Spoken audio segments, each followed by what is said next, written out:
Para dar uma palestra. Bem vestido desse jeito para dar palestra. All right. Good morning, everyone. It's good to have you all here.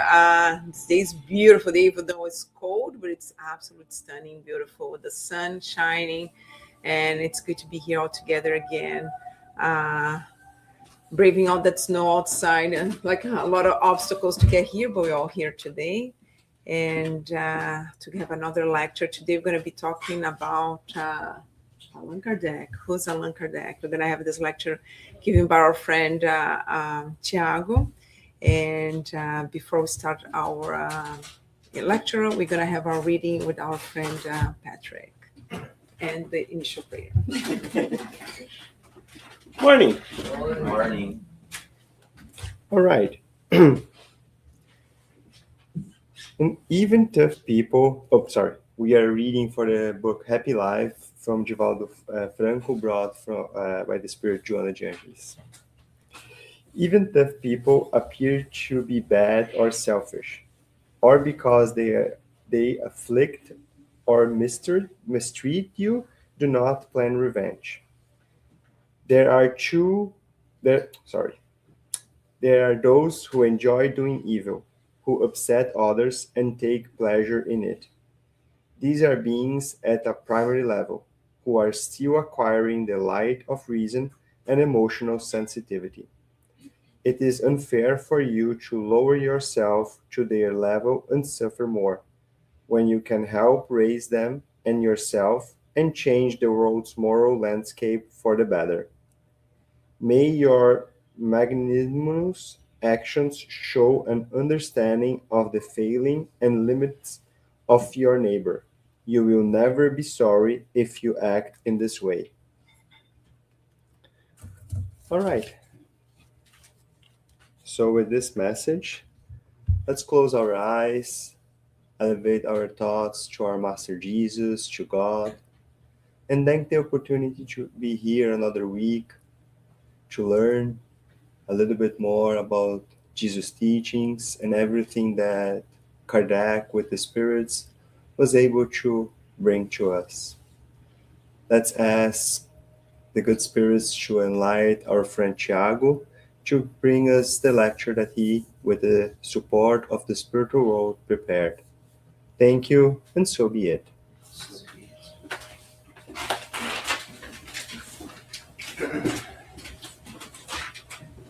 Thank you, Patrick, and thank you, everyone, for being here today. As Teresa said, it's a beautiful Sunday, and we're gonna talk about Allan Kardec. Who was this guy, and why do we talk about him so much? So, in the next 45 minutes or so, I'm gonna try to tell the main events of his life and what he accomplished, and try to get some understanding on why he is so important to us. I don't have my remote is here. Let's see if it works. I don't think so. I have to ask your help. Oh, good thought. Let's see. Okay. Now it works. Okay, thanks. Okay, so I'm just gonna go back one and maybe.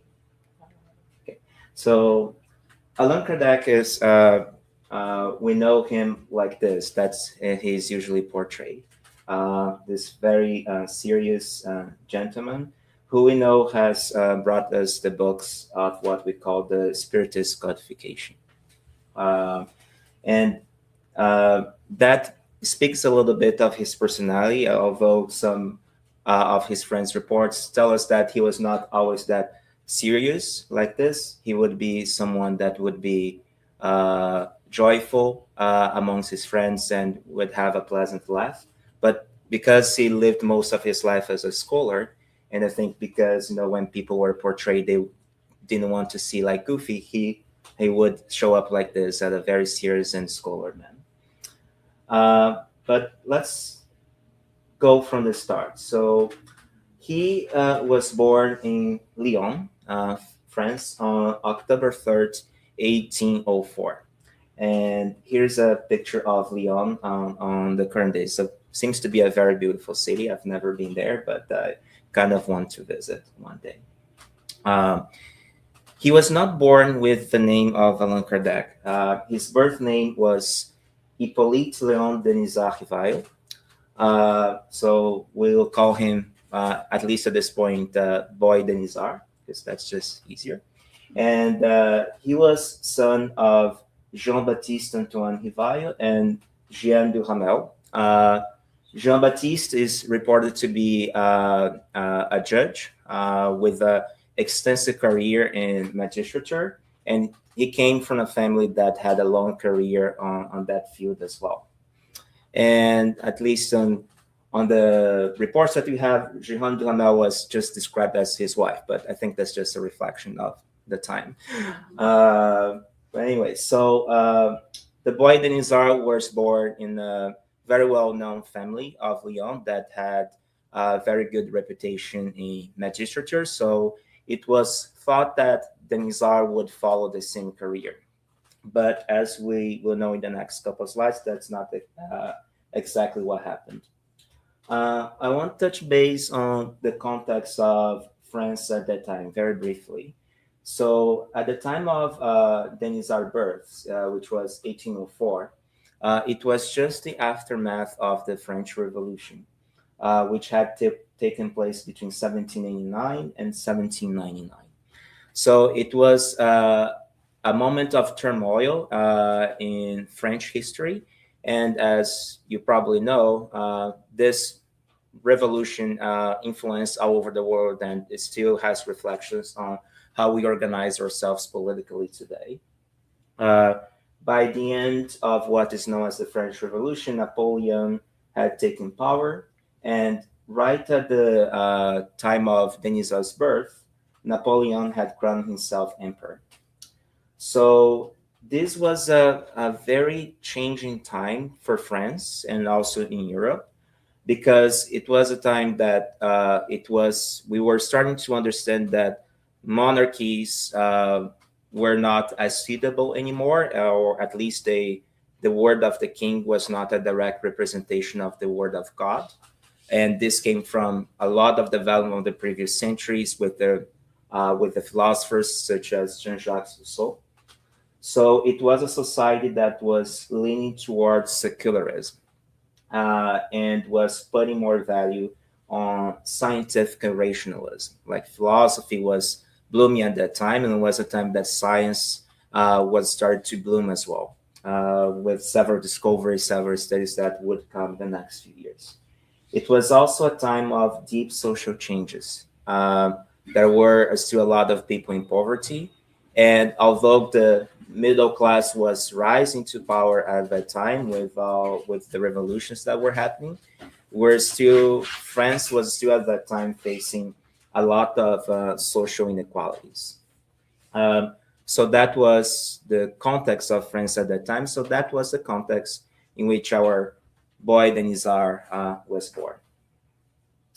So, as a kid, when you have a kid, you have to put them in school. And Denisard started his school years in Lyon itself, but not long after he was sent to Switzerland to study at the Yverdon Institute under Professor Pestalozzi. Now, I think I should talk a little bit about Professor Pestalozzi, because he's an important figure, and if you search about him online, you're gonna see that he has a impressive biography himself, and he had great influence on how Denisard, future Allan Kardec, would approach Spiritism in the future, and how he would approach all the fields of science that he engaged into. So Professor Pestalozzi was a Swiss pedagogue and an educational reformer. He influenced a lot in the educational models that were implemented in Europe at that time. And he had a motto that was learning by head, hand, and heart, which was very interesting. So Learning by head means the essentially the cognition, the intelligence that has to be developed. Hand means the practical way, or essentially develop the dexterity to perform works. And also heart, meaning bring the affection and compassion to the classroom.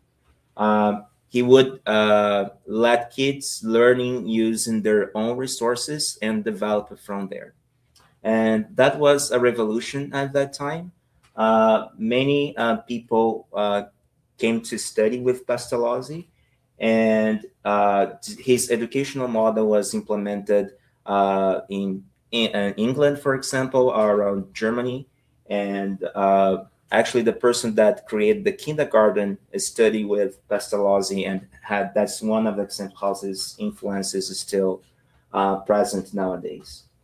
He valued the powers of attention, observation, and memory. So this is very important. He would teach his kids that to be very attentive, to observe a phenomenon, to observe an event, and then after that, draw their conclusions. Meaning, do not go with preconceived ideas. Observe the event, and then you can draw your conclusions afterwards. It was very important because with his model, illiteracy in Switzerland was nearly abolished around 1830. And the Institute, Yverdon Institute, was one of his endeavors and was probably the most long-standing one. But he had other endeavors as well before he reached Yverdon. And at the time that he built the Yverdon Institute, like, he was already famous around Europe, and several children from other countries were sent to study with him in his boarding school, and that is the castle of the Yverdon Institute nowadays. So the boy Denisard was sent to Switzerland to study under Professor Pestalozzi. And through the years, Denisard, he really exceeded himself. He studied a lot of arts, different languages, science. He even engaged in teaching his classmates, which was something that Pestalozzi would stimulate. Like, you help your other classmates to learn, and that way you learn yourself.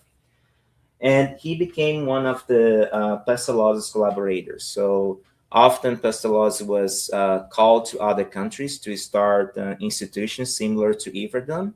And at that time, Denisard would be running the school in his absence. So that's how close their relationship became.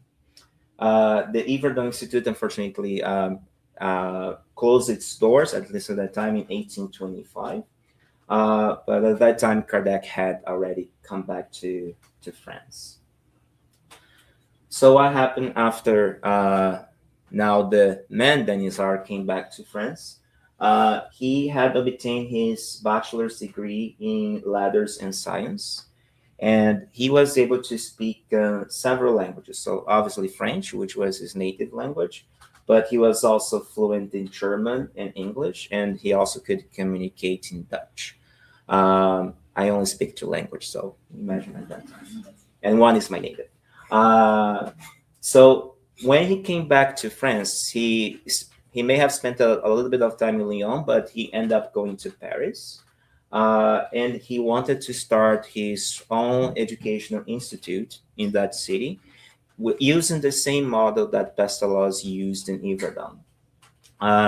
So when you want to start something like that, like an institute for children, you need financial support. So he had some setbacks trying to do that. So he had a financial association with one of his uncles. And then the institute bankrupted because of the uncle's addiction to gambling.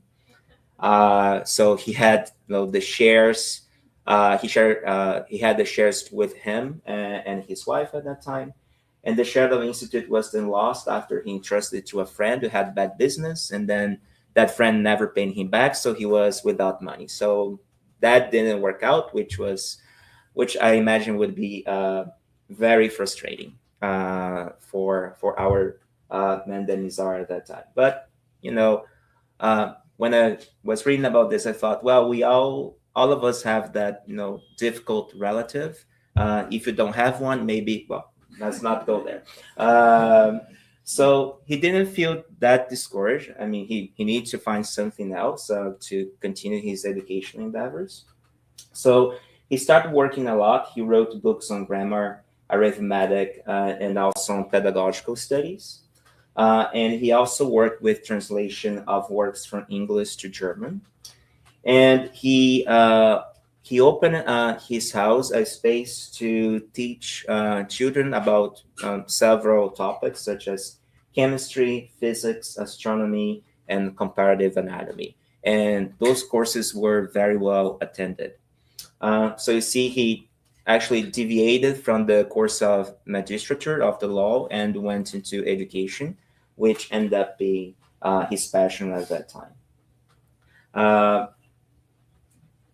During that time, he also got married. His wife was Amélie Gabrielle Boudet. I unfortunately could not find a representation of Miss Boudet when she was younger, and that was the only one that I could easily find. But she became Kardec's wife. She was 9 years older than him.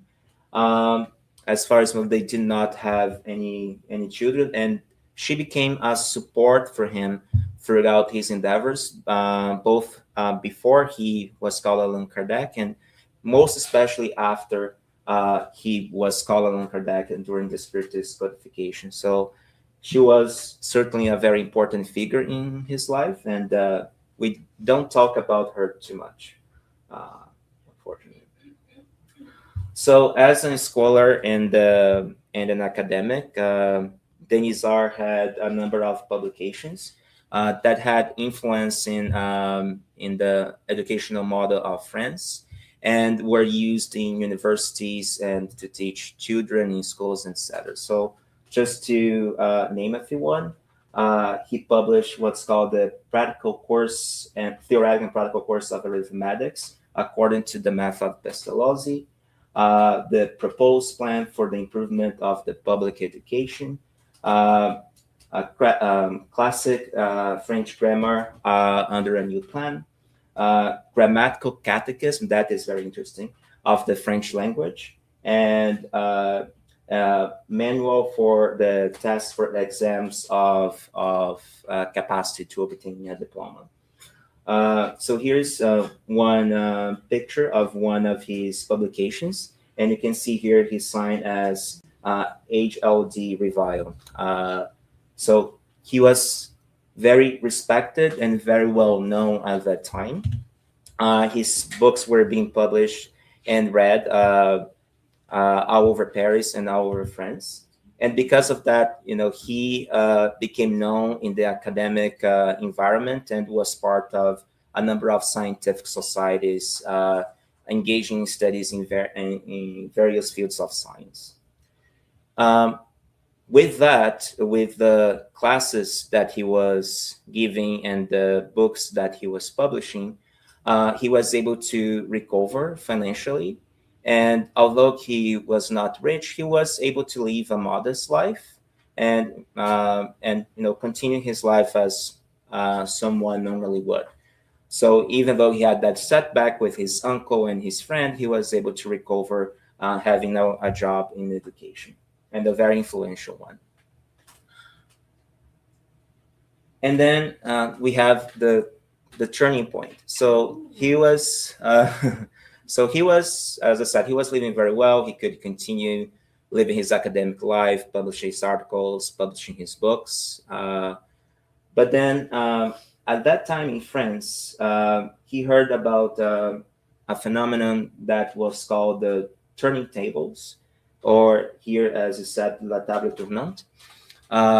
What was that? So the society at that time had found something new to entertain themselves with, which was seeing tables turning and moving by itself, probably with the help of what they call magnetism at that time, or sometimes as a magic show.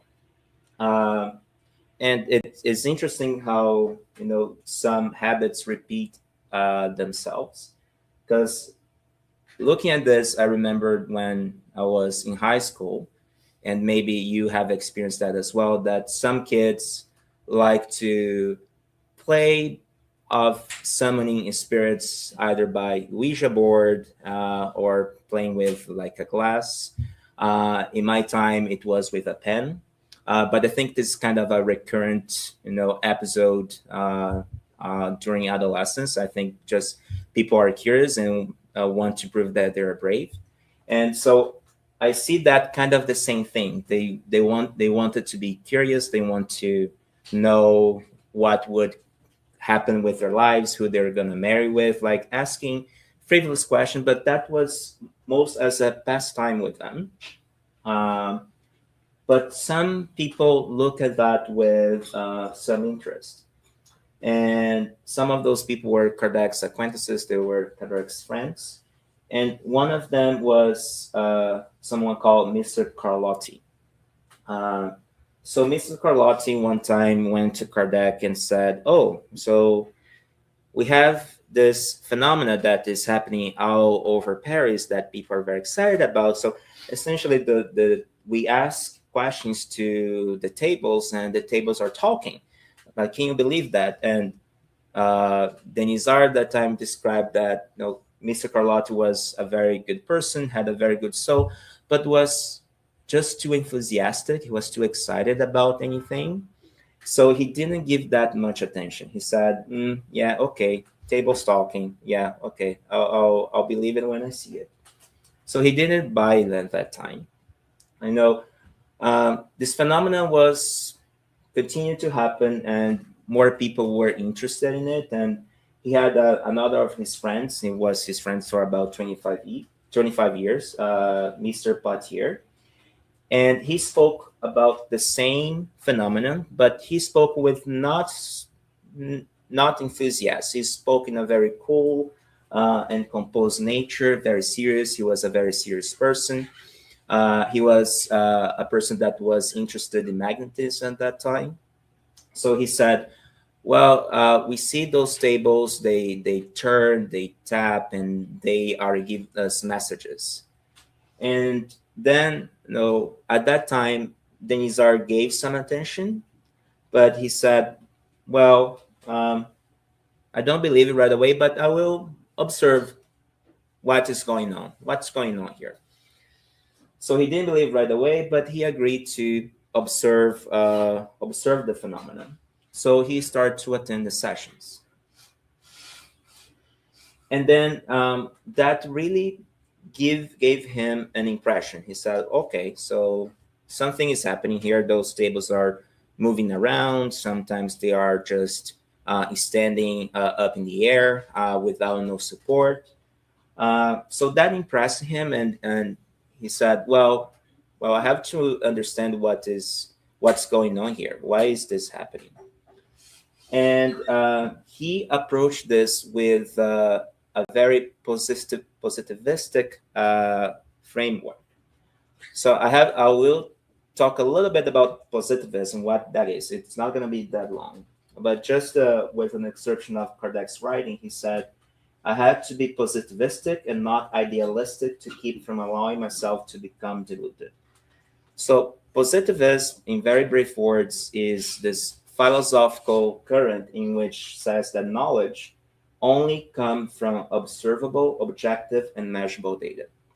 And this influences until nowadays how we produce new scientific knowledge.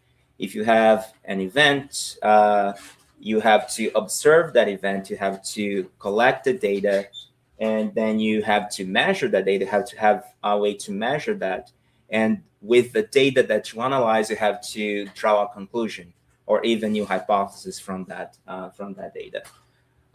So most, I say, science is essentially built nowadays, essentially built over positivism. Like at least for like in the medical field, is very how we do it. Like we have an experiment, you give a medication, you see what happened, you measure the data, and then you see if that's significant or not, and then you publish a paper, and then go on and so forth. That's how you produce science. And Kardec approached that with that same framework. He said, okay, I see the tables turning, I see the tables tapping, moving around, so I have to understand why this is happening. So that's where you see the Pestalozzi's influence on how he approached this. Because back then, Pestalozzi said you have to observe the phenomenon without preconceived ideas, and then you draw your hypothesis and your conclusions from it. So he did not consider right away that this was something supernatural. He considered that the hypothesis that the movement of the tables could have a physical cause. At that time, the 19th century, there were a lot of studies on magnetism, and electricity was a new thing. The studies in electricity were starting to happen. So he even writes on one of his books that, well, I consider that this could be electricity. Like, for example, lightning can cause like very loud noises. Or could this be something related to the expansion of the wood? Because when you apply heat to a wood, that wood will expand and then it can cause noises, for example. So he considered that could be a physical cause that he could not yet explain at that time. But what actually drew his attention is that the phenomenon in itself was generating intelligent responses. Like, he would ask questions, and then the tables would reply, and the replies would make sense. Some of them not only the yes or no, but he started to receive more complex answers for the questions that were being asked. So he said, okay, wait a minute. A table is a table, a piece of wood is a piece of wood. Okay, I can make it move probably by a physical cause, but that would not be able to give me a meaningful, intelligent answer. So very philosophically, he concluded that, well, if something intelligent is telling me this, then this phenomenon has to have an intelligent cause, right? So that's what started his research and his more deep investigation on what was causing those very strange phenomena at that time. He also observed that the phenomenon required the presence of persons with the ability to communicate with spirits, and those were called mediums. Just coming back, in one of the communications with the turning tables, he was asked who is the person that is communicating, and he said, well, I am a spirit, right? And then that's how he started to call those phenomena caused by spirits. And then he observed that those phenomena would only occur in the presence of persons with this ability to communicate, which he called mediums, and we call mediums until this day. In the beginning, it was very rudimentary. So the turning tables would tap, for example, one tap for yes, two taps for no, or they would organize an alphabet, and then the table would move to that alphabet. And then the spirits themselves started to suggest more practical and more effective ways of communicating. First, they said, well, get a basket and attach a pencil to it, and then put the basket on the top of a sheet of paper, and then have the mediums just holding the rim of the basket. And then when they start to do that, the pencil would start to move by itself and write full sentences, full texts, more rapidly than it would happen if they were just tapping like a number of times for the alphabet and for the phrases to be formed. And then at some point they said, well, have the medium hold the pencil or hold the pen. And then at that time they observed that it was kind of a frenetic way that the mediums would start to write.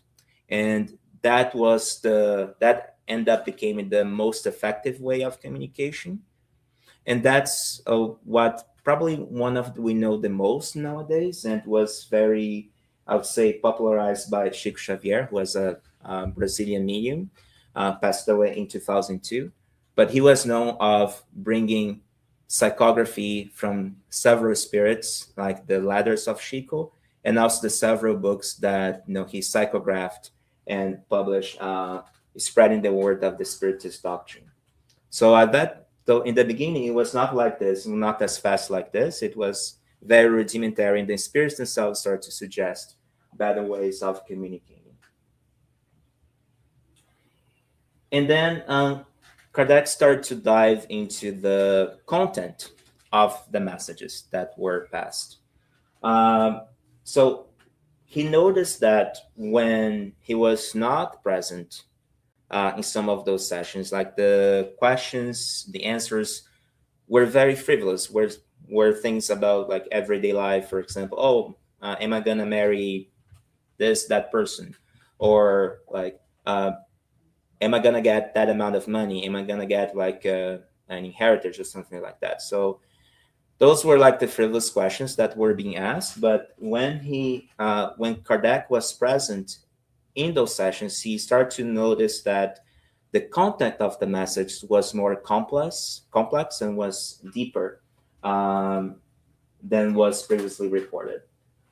So by gathering those messages, he started to draw a few conclusions. Some of those were that the spirits are nothing more than human souls and do not possess supreme knowledge nor supreme wisdom. That was very important because at that time, the phenomenon of the turning tables was seen like an oracle, and it was faced that the spirits would know everything and their word was final. And then Kardec, analyzing the answer, said, no, that's not what's happening. They're just humans in a different stage, and they do not know everything. They do not have the supreme power or wisdom. They're just in a different state. So you cannot take everything that they say as absolute truth. They said their opinions have value only as personal opinions. So my opinion is much as valid as as a discarnate spirit over a given topic, right? However, each spirit may be able to teach us something. Like you can learn something from what they say, from the way they present, and from essentially what they tell you. So what Kardec started to do was gather that information from several sources, catalog, and compare to one another. So he got all that raw data, he brought together and said, okay, let's catalog this. Let's see what is consistent between all these communications, and let's see what makes sense.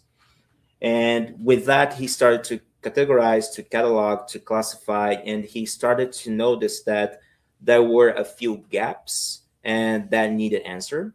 So after that, he started to prepare himself for the sessions with questions that he had prepared beforehand. And these questions were later the basis for the Spirits book, which was the first book that he published of the what we call Spiritist codification. The first edition was published in 1857.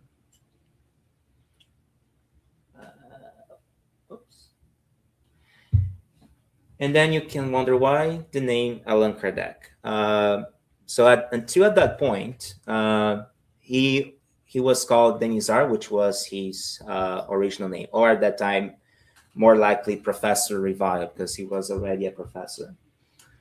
Why did he not publish the books of Spiritism under the name Professor Revile? I mean, he could have used his very well-known and respected name to spread the knowledge that he was receiving at that time.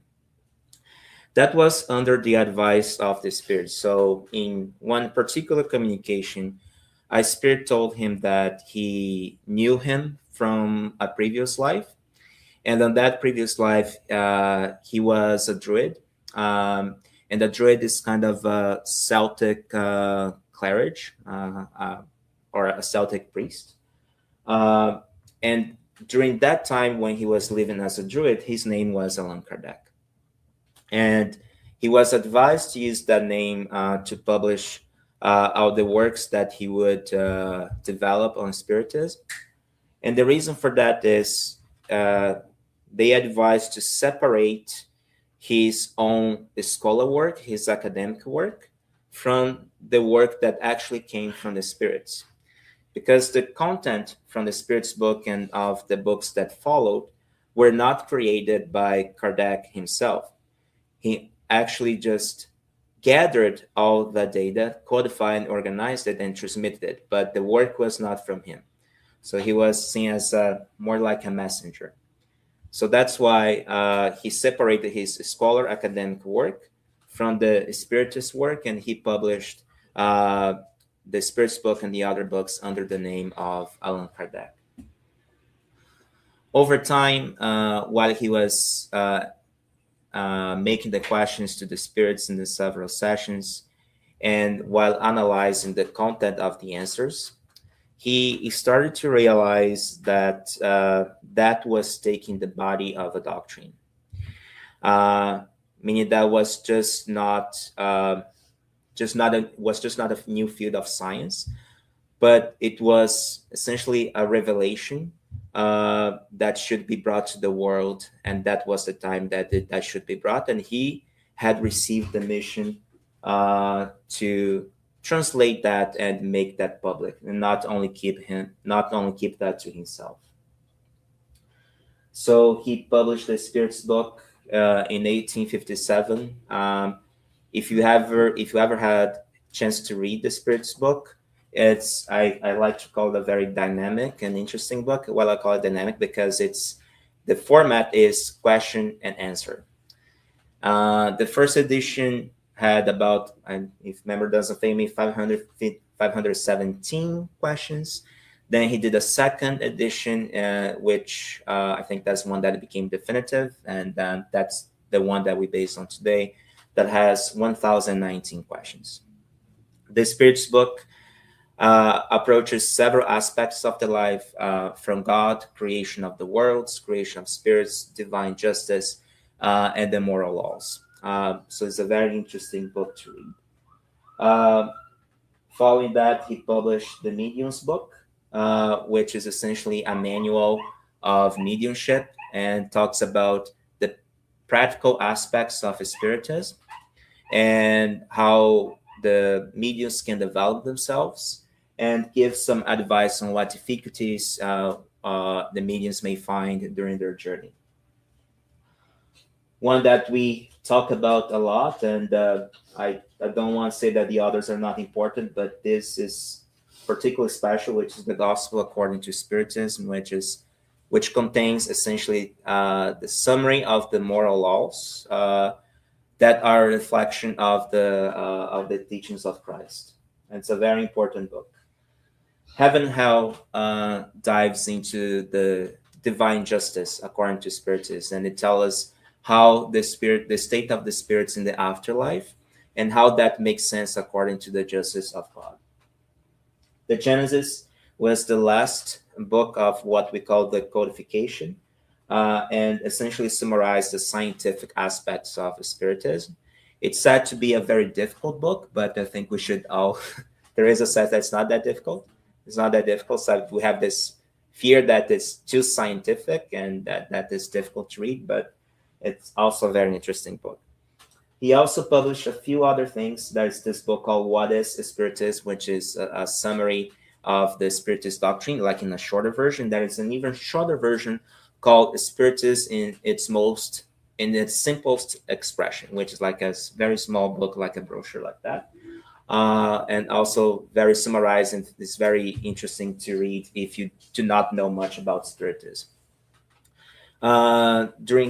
During that time, Kardec also published what we call the Spiritist magazine, or the Revue Spirit, which was a journal that was published periodically with studies and debates on Spiritism. So I heard another speaker saying that was kind of his laboratory. He would bring topics on Spiritism and sometimes bring debates and address questions that were brought by detractors, people that were questioning what was being published. So it was very interesting too. So it's like we in the scientific field, like for example, medicine, we have all those journals that are published periodically. So Spiritism, having its one foot on the science, as I would say, also had its own periodic journal. If I may say like this. Um, Talking about Kardec's mission, so as I said, he started to realize that the messages that he was receiving start to have the body of a doctrine, and he understood that he should not keep that to himself, but he should publish that knowledge in an accessible way to everyone. Um, so one of his guides during that process was a spirit that called himself the Truth. Um, that gave several advices for him. There's one instance in which uh, Kardec was at his home and he heard some knocks that he could not identify where it came from. So in a few days later, he was in a session, and then he was asking about the knocks that he was hearing, and the Spirit Truth said, "Well, that was me. I want to call your attention because what you wrote on that page between lines 3 and 30th is not the way it should be. That is wrong." And then Kardec said, yeah, but I already made some corrections, and said, yeah, it's better, but it still needs some improvement. And then he went back and reread it and said, yes, that needs correction, right? And the Spirit Truth was, probably one of he's probably the main guide, and actually guided, the spread of Spiritism and the publication of the books and everything that came after. So in one communication, he said about Kardec's mission that it was difficult, for it involves the stirring up and transformation of the whole world. Do not think that it will be enough to publish one book, 2 books, 10 books, and you're going to be resting at your house. Terrible hatred will be aroused against you. Implacable enemies will plot your ruin. You'll be exposed to slander and betrayal. Your best teachings will be attacked and twisted. You will succumb more than once to the weight of fatigue. You have to bear almost constant struggle, sacrifice your rest, your peace, your health, and even your life, for you will not live very long. Would you take that mission? I mean, I think most of us would say no, thank you, because it's a lot. I mean, if you don't see that things are easy, you may back out. But at the same time, he was told that he would receive a lot of help throughout the way. And indeed, Kardec, in one of his writings, he says that everything that the Spirit Truth had told him that would happen actually took place. His name was dishonored. He felt betrayed, even from people that were closest to him. So you can imagine how hard that was for him. All his teachings were twisted. But even then he carried on with his mission. One particular canonic event is something that happened in Barcelona. It's called the Auto de Fé, or the Act of Faith. So what happened is that he was already publishing a few books. He had already published the Spirit's book and the Medium's book at that time. And the Spiritist was getting well known, and he was sending some books to Barcelona. So he had paid all the fees to sell in another country, and then the books were retained essentially by the Catholic Church, saying that this cannot be sold in Spain. This is an attack to the Catholic Church.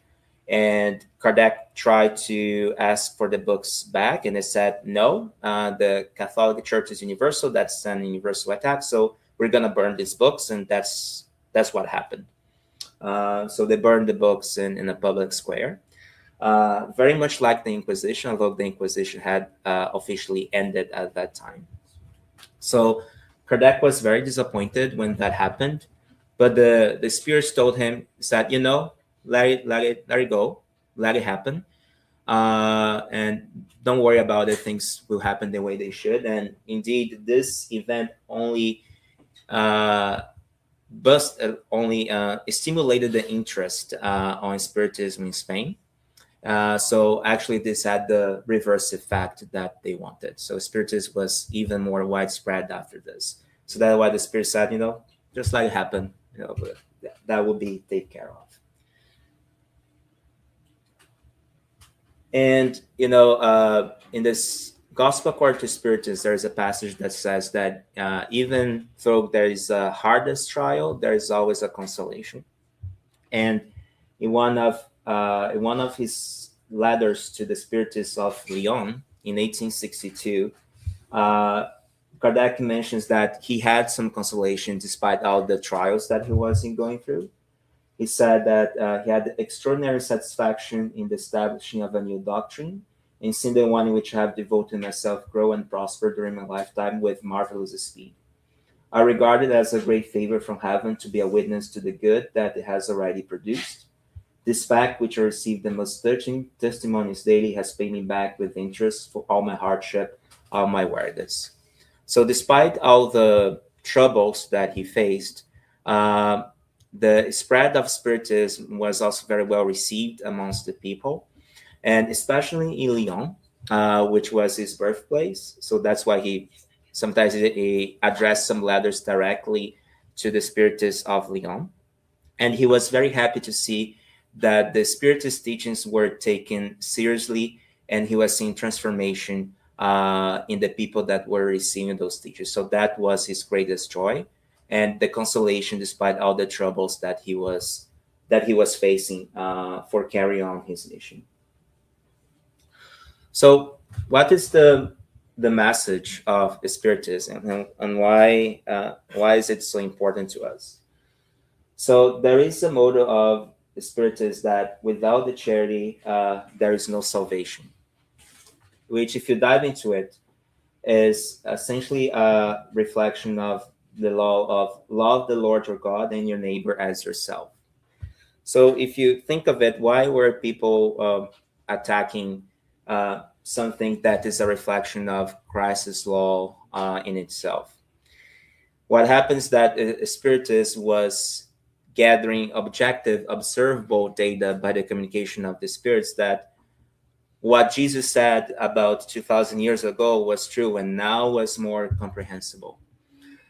With the data that Kardec gathered, organized, and cataloged, he actually gave material proof that there is a life that continues after this material life, and that the justice that Jesus so much talked about now made more sense.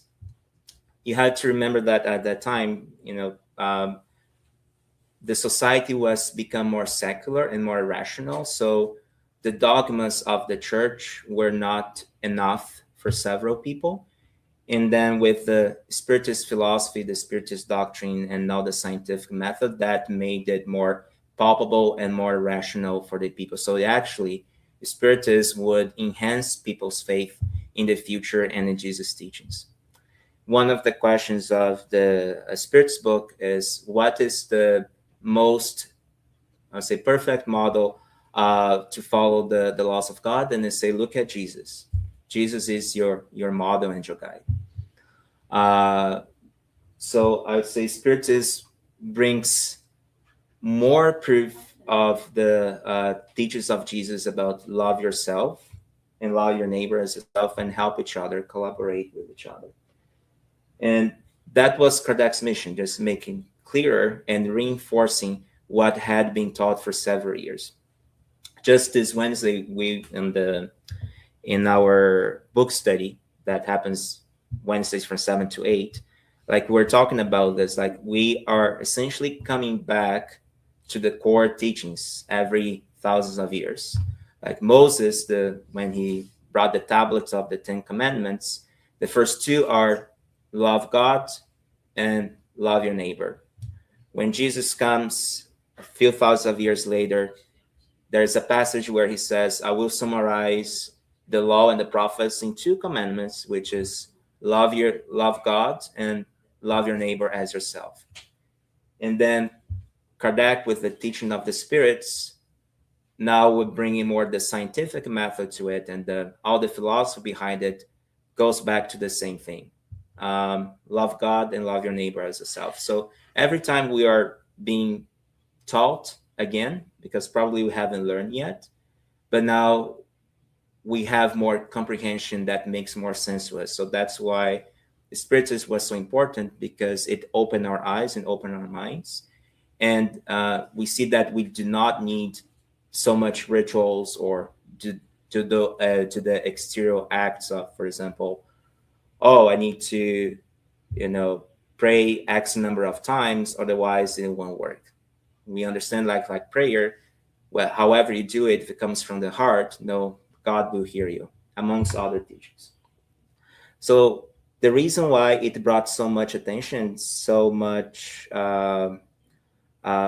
people against it, is because it was breaking the establishment, it was breaking very old traditions, and whenever that happens, people get scared with it. But despite all the people contrary to it, and besides the burning of books in Barcelona, for example, that the Spiritists started to spread to other people, and we were able to get to know it a little bit more today. So Kardec passed away or discarnated in 1869 on the 31st of March. And his remains, Allan Kardec's remains, are now buried in the graveyard of the Père Lachaise in Paris. He was actually initially buried in Montmartre, and then his remains were transferred afterwards. And that is a photo of his grave, as it is today. I had the chance of visiting Paris a few times, and I went to his grave, and it's a very interesting feeling, because for me it was like, okay, I know he's not there, it's just his remains, but it still brings that emotion of seeing this his grave. It's always covered with flowers, and on the top there is a writing that essentially about the law of to be born and be born again, keep progressing. That's the law, and that's a reflection of all the teachings that he brought to us through the spirits, and all the influence that he has in several people to nowadays. So when I went there, I just felt very grateful and very emotional. And it just reflects how important Spiritism is to me, and it is for other people. I think I'll finish here, and I'm open for questions.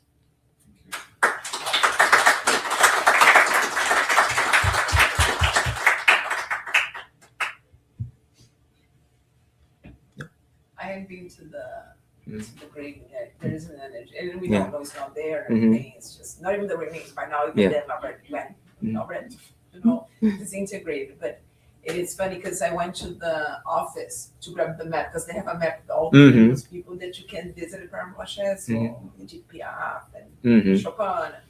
And the guy told me that is the only one that has flowers all year round. It's his.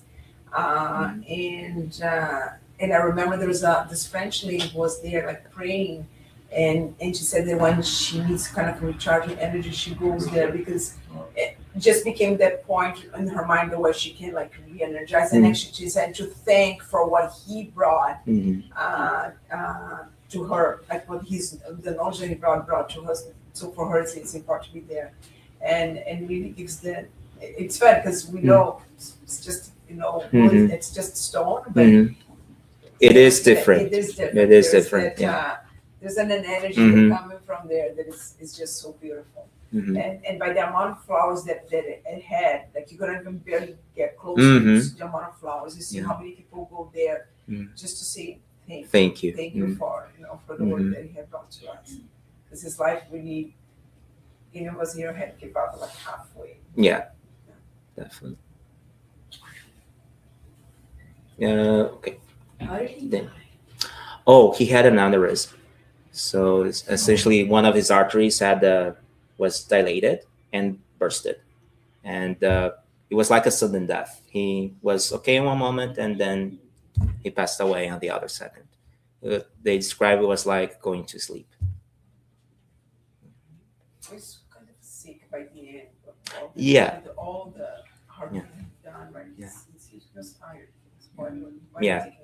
It was. He was at one point. He was waking up at 4:30 a.m. to do this the writings, answering to people, like to be able to take care of everything. So it was a lot on him. At one point, he tried to resign from the Parisian Spiritist Society, and they said, "No, we don't take your resignation." uh, Wait, oh wait, yeah, wait. I just want to say, well, it was a good question. I didn't know about that. Yeah. And awesome presentation. Mhm. Thank you. It was really detailed and, you know, full of information.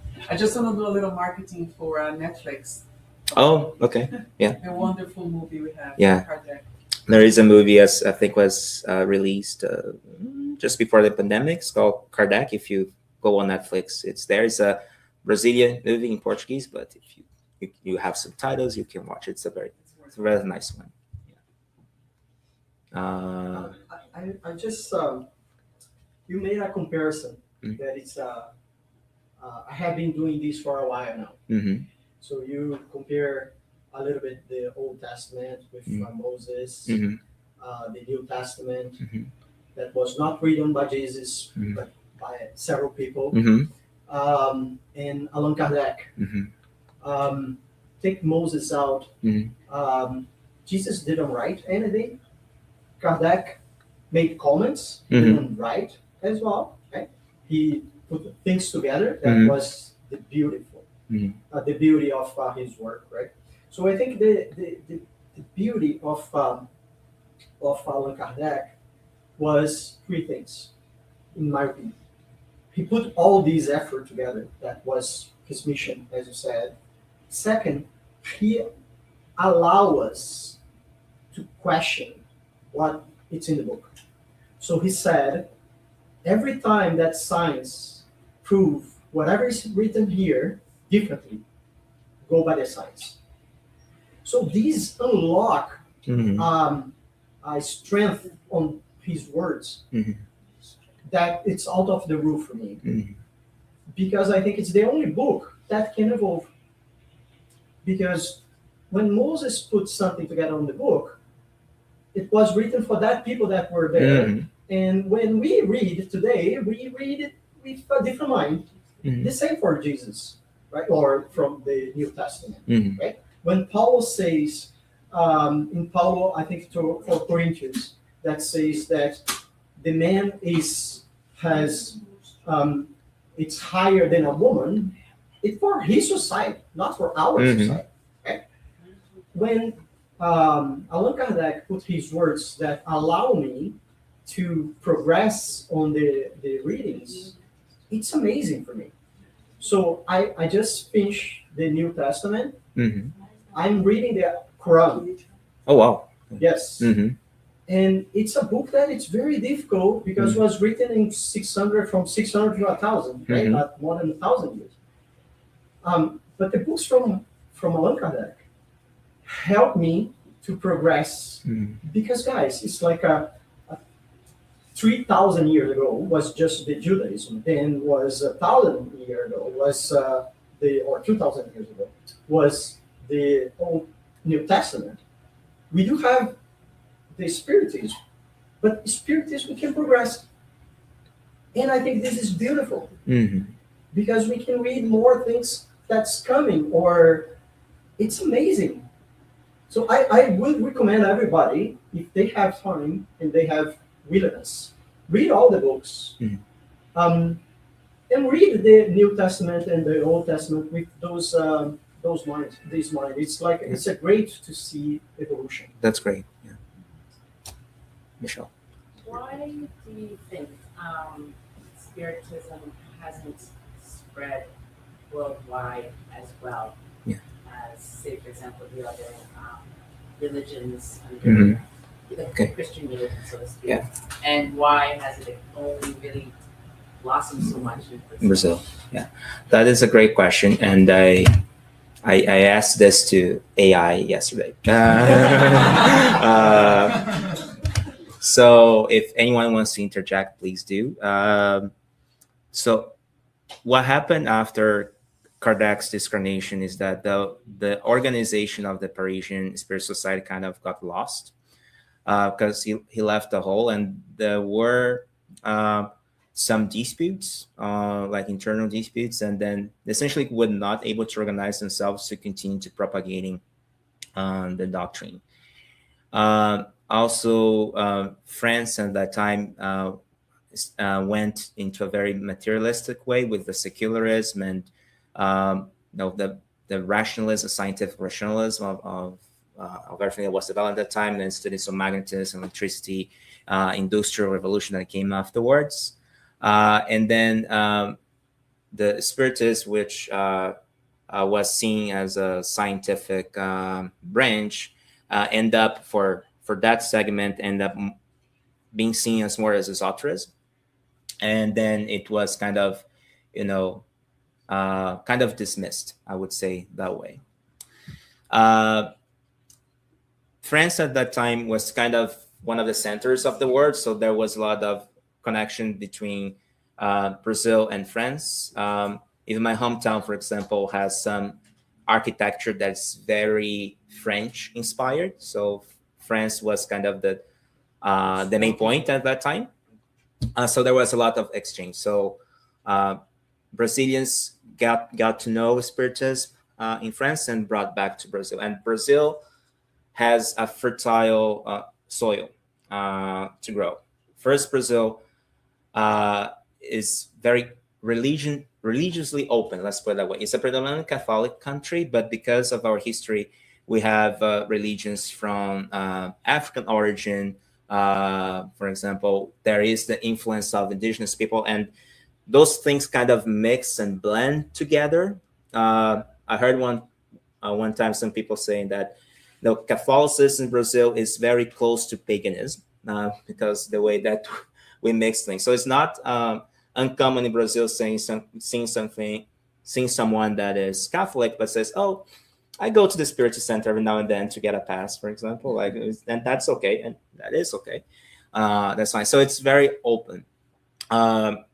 Also, because of the social inequalities of Brazil, the opportunities to practice material charity and assistance were more evident, and the Spirit centers started to do that very profusely. And that kind of spread the word of Spiritism as well. My personal experience in the Spirit Center that I went to in a city called Macapá, which is very north in Brazil, as was at that time was a very small center made of wood close to a community of people with low income. And I remember at that time we had the Sunday lectures, and just before that would call the families to watch like some teaching, and we would offer some breakfast. For some of those families, that would be the only meal of the day. So that was this assistance, assistancealism, let's put it that way, background that, in more developed countries, we don't see as much, although there is an opportunity in the more developed countries as well. As we see in Toronto, we see homeless people as well, which is kind of impressive. Also, Brazil has had Spiritist leaders. So we have, for example, Chico Xavier, who we talk a lot, and he deserves a whole lecture himself about his life. I think we had one last year. He probably was the first, most important that popularized the Spiritism. So there is, I would say, a canonical event in his life in which he went to this TV show. It's called Pinga Fogo or Drop Fire, which was an interview show. And he is asked about several topics. And this was during the dictatorship, around the 70s, I would say. And he's asked about drugs, sexuality, reincarnation. And like he does a psychography, like on live TV. Imagine that in the 70s, for example. So, and that helped to popularize, Spiritism. Chico kind of became a leader. And you can see he psychographed over 400 books. And so that also helped. And in France, they did not have such a leadership. Spiritism Brazil became very organized. We have a federation. that helps to organize all the publications, gives some directives to the Spiritist Center. So we kind of unified in a way, although each Spirit Center has its own particular rules and way to run things, but it's kind of unified with the Spiritist Brazilian Federation. So there's a lot of organization. The Brazilian Spiritist Federation also helps with Spirit Center across the world, like in Canada and other countries. So put all this together, you can say, well, that's probably why Spiritism in Brazil blossomed, while in France it kind of diminished. Although there's still some Spiritist centers in France, there's still practice. And as we saw, Kardec's grave is still receiving flowers the whole year, and people still go there. So he still has the importance, maybe not the importance that he may have planned and predicted, but it's spread elsewhere. I just add something else. You have to remember that historically there's a book called Brasil, Coração do Mundo, Pátria do Evangelho. So Brazil, the heart of the world, the nation of the gospel. And Brazil has been prepared for several, so she can see. Yeah. So Brazil has prepared for several centuries, has been prepared to be this nation of the gospel. What happened is, it was supposed to be Europe as being the birth of the civilization, more or less. But due to so many history of wars and wars and wars and wars and wars, then Jesus looked at like, let's find another way, because we're going to have to transfer this mission to us. Like, let's get Brazil. Okay, so that's what this book talks about. It talks about the line 1500. How it started, the right spirits start to come and reincarnate to prepare spiritually the country to receive the seeds that Kardec was going to bring from France. And in fact, even before the books of Kardec arrived in Brazil, in the high society of Brazil and the nobles in Brazil, they already practicing the mediumistic groups. Not so much like in France as like an entertainment, but more as a way of studying, as a way of something a bit more serious. So when Kardec's teachings arrived in Brazil at that time, it was received in a much different way than was received in France.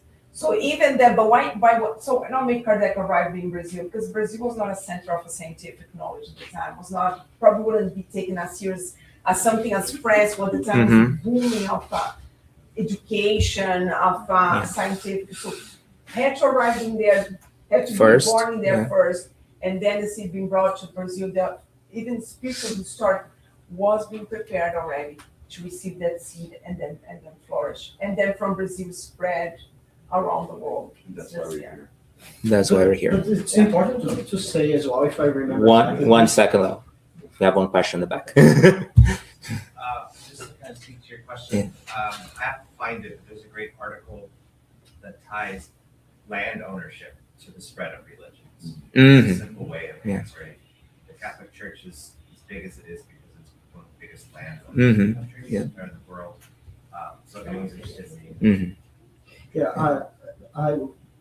What I was told, Brazil has a lifetime as well, right? If we do not evolve and we do not enrich the doctrine, it's like this might move to elsewhere. Yes, it's not We are not. We're not. No, we're not special. It's not privilege that we see. If we do the same as Europe did, there's no problem to migrate somewhere else. So it is said that if Kardec hadn't taken the mission, someone else would. Like, it would happen the same way, regardless. So it is to happen, it will happen. So if Brazil doesn't do well, then, well, we're going to move somewhere else. Just very clear. So we are not the owners of. No. Absolutely. We are not. No. And I know it's time, ticking, but just one quick thing. A few things. First, Catholicism is one of the biggest one. How many years has it been spread? Over 2,000. Spiritism is what? A couple hundred, right? Since 1857. And also, we are very proud of Spiritism because it makes so much sense to us. But when we ask ourselves, is Spiritism the final religion that everybody's going to follow? No. I think it's important that people in different cultures are open to life after death, which is a big step for us. Spiritism is here to give us a support for whoever wants to. And we're going to evolve as a planet, and we're not going to be a spiritist planet Earth. No, we're going to just learn more and more, and the seed is here. Spiritism is very young, and it's, it helped the planet to evolve together in a sense. Yeah. That's my thing. Okay. And final one. I'd like to mention, and I thought it was really interesting what you said during the lecture, that the contents in which Spiritism arrived, it was a moment that religion was being questioned, and it was the idea of scientific progress and all of that. And nowadays we have a movement that is kind of against science, but is still not very open to religion as well. I think Latin Americans societies are a bit more open to that idea, but in the Western world as a general, we don't see that much. From my experience talking with people from different cultures, what I have seen is that religion is seen as limited to the idea of position, so you have to do that and you can't do that, and still your practices, but not actually in the sense of trying to understand God and ourselves and improving. Yeah. So I would like to ask, what is it like to discuss religion in countries that has this idea of religion, even though Spiritism doesn't follow it, doesn't stipulate what you have to do, what you can't do. Yeah. It's different in that sense. So one thing that Kardec always emphasized is the free of thought.